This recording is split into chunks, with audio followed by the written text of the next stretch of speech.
Bonjour Patrick, voici Serge.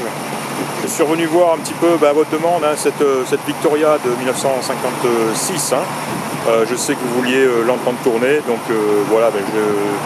Par contre, il y a pas mal de bruit de fond, mais enfin, je pense que vous devriez l'entendre. Donc là, elle est en marche. On s'approchait du moteur.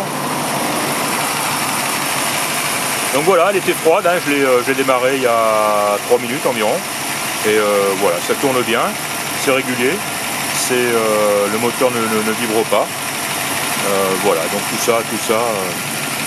ça semble très très bien. On va l'écouter un petit peu derrière. Elle a un joli son, celle-là, elle a de beaux échappements. Là.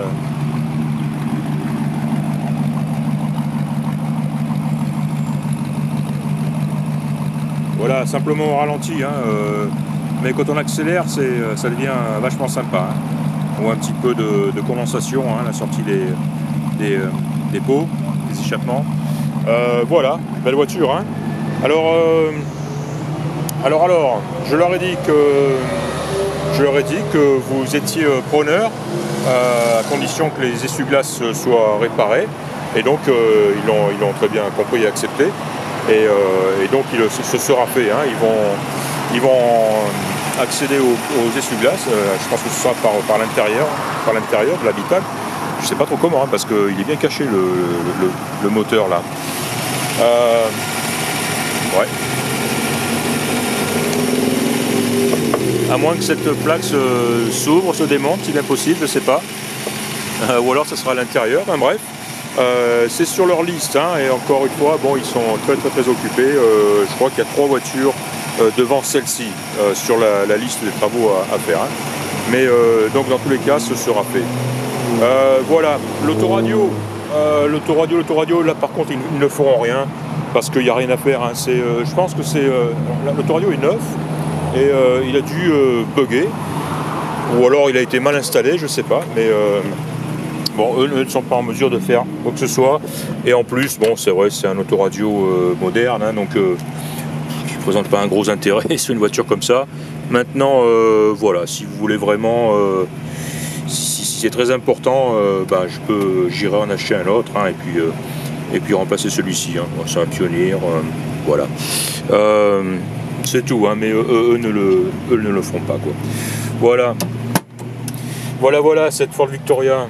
J'adore son klaxon. Un gros klaxon des années 50, j'adore ça. Quoi d'autre? Ouais, la petite retouche de peinture aussi, non plus. Ils seront pas en mesure de. Ils n'ont pas d'atelier peinture ici ou de retouche même. Ils ne touchent pas à ça, quoi. Donc là, je pourrais pas faire grand chose non plus, quoi. La seule chose à faire, ce serait d'emmener la voiture chez un carrossier, parce que aucun carrossier ne viendra ici. Et pour essayer, pour qu'il mette au point un petit mélange, quoi. Mais bon, je préférerais laisser la voiture ici. Disons que c'est un peu compliqué malgré tout, quoi, juste pour ça, quoi. Voilà, on en est là. Voilà, donc la voilà tournante. Il y a un petit point aussi, je voulais vraiment vous le signaler. Je l'ai peut-être déjà fait ou pas, je ne sais pas. La peinture est très très belle, mais c'est pas évident aujourd'hui avec cette lumière, mais à d'autres moments de la journée ou avec une autre lumière, on s'aperçoit que je pense que j'en ai parlé, on s'aperçoit que le capot, la couleur du capot est légèrement différente. D'ailleurs on le voit ici un petit peu, elle est un tout petit peu plus foncée que la peinture de l'aile. Ce qui est bizarre parce que c'est valable pour les surfaces finalement horizontales un petit peu comme voilà jusqu'ici, alors que je sais pas trop comment expliquer ça. Il y a une différence de ton. C'est peut-être un petit peu. On dirait que la peinture a presque. Vous voyez ici, comme autour de l'emblème, ici, ça a jauni un petit peu. Comme si la peinture avait un peu chauffé ou cuite, je sais pas quoi. Elle est belle, mais elle a une nuance de blanc différente de reste. Et c'est voilà, essentiellement donc sur le capot arrière et le coffre à l'avant, quoi. Pas sur les ailes, les portes, etc., quoi.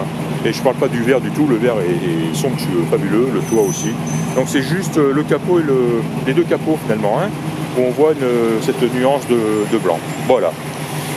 Sinon, hein, toujours aussi belle, hein, vous la voyez, hein, des chromes absolument splendides, magnifiques, comme neuf, des roues magnifiques à rayon aussi, hein, rien que là, il y a une fortune. Celle-là, on le sait, est équipée de frein à disque, ce qui est encore beaucoup mieux. Et puis voilà. Voilà, c'est tout.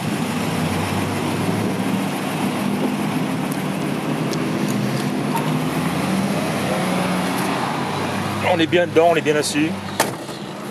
Et puis voilà, on voit les jauges, vous voyez, hein, jauge d'essence qui fonctionne ici, température d'eau. La montre, mais si on ne fonctionne pas, quoi. Hein, mais ça, on le savait. Voilà, le sélecteur de vitesse. Voilà. La clim, ça aussi, il l'avait rechargé, vous vous souvenez, je vous l'avais dit. Voilà, donc ça fonctionne. Et puis voilà. Voilà Patrick, petit complément donc d'information. À bientôt. Au revoir.